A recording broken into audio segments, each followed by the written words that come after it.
এই ভোটকা ভোটকা চাউমিনগুলো আমি কোত্থেকে অর্ডার করেছি জানেন? খুব নামি দামি একটা রেস্টুরেন্ট, সেটার নাম হচ্ছে অটোগ্রাফ লাইভ মিউজিক। এটার কিন্তু অনেকগুলো ব্রাঞ্চও রয়েছে, আমাদের এরিয়াও একটা রয়েছে। এটার পিছনে আমার ৫০০ টাকার মতন খরচ হয়েছে, অলমোস্ট ৪৯৬ টাকা এটার পেছনে আমার খরচ হয়েছে। আর এটার অ্যাকচুয়াল দাম হচ্ছে ৪৪৯ টাকা, ঠিক আছে?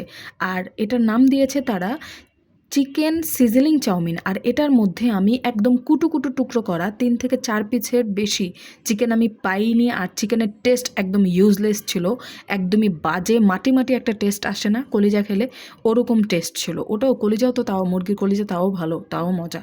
এটার তো টেস্ট একদমই ছিল না। আপনারা এর আগে আমার ভিডিও দেখেছেন কিনা আমি জানি না, শর্মা কিং থেকে যে আমি চিকেন সিজলিং চাউমিনটা অর্ডার করেছিলাম, সিজলিংয়ের মানেই হয়তো এরা জানে না, সত্যি বলছি সিজলিংয়ের মানেই এরা জানে না। শর্মা কিং পাস্তা ক্লাবের থেকে যে চিকেন সিজলিং চাউমিনটা আমি গিয়ে খেয়েছি এবং অর্ডার দিয়েও খেয়েছি, এই পর্যন্ত ২ বার আমি শর্মা কিংয়ের থেকে খেয়েছি। দুবারই এত এত চিকেন দেওয়া ছিল, বড় বড়, এত সুন্দর করে সটে করা ছিল, খুব মজার ছিল। আর স্পেগেটি ইউজ করেছিল লিটারালি তারা, দামি স্পেগেটি, নাকি এই লোকাল রাস্তার পাশে খোলা নুডলস ব্যবহার করেছিল। এত বাজে খেতে, আর এত পরিমাণে সিদ্ধ করেছে যে আপনি খাওয়ার পরে, মুখে দেওয়ার পরে একটু আঠা আঠা টাইপের ফিল হবে আপনার মুখের মধ্যে। খুবই বাজে ছিল।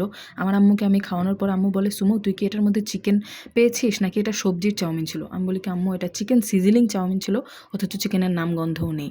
পরবর্তীতে আমি আমাদের বগুড়ার থেকে এসেছিল দই, একদম আমাদের একজন পরিচিত দিয়েছিল, তো ওটা অনেক বেশি ভালো ছিল। এই ছিল আজকের ভিডিওটা, সবাই ভালো থাকবেন।